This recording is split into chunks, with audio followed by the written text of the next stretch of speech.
நான் நிறைய பேர்த்த பேட்டி எடுப்பேன். ஆனா எனக்கு ஏதோ உங்கள இன்னைக்கு பேட்டி எடுக்கிறது எனக்கு ஏதோ ஸ்பெஷல்ன்ற மாரி. இது என்னோட பிளான் இல்ல.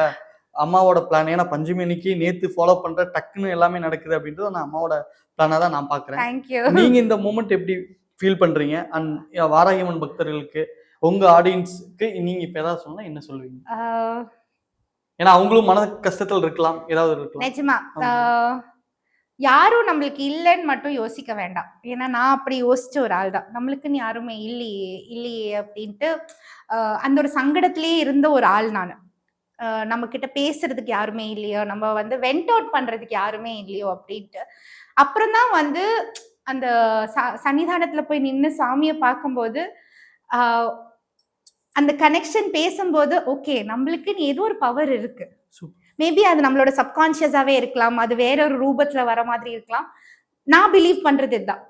ஸோ நமக்கான ஒரு ஆளு நமக்குள்ள இருக்காங்க, இல்ல நம்மளுக்கு அது சாமி ரூபத்துல வராங்க. ஸோ யாருமே இந்த உலகத்துல யாருக்கும் யாரும் இல்லைன்னு மட்டும் நினைக்க வேண்டாம். எல்லாரும் எல்லாருக்காகவும் இருக்கிறாங்க.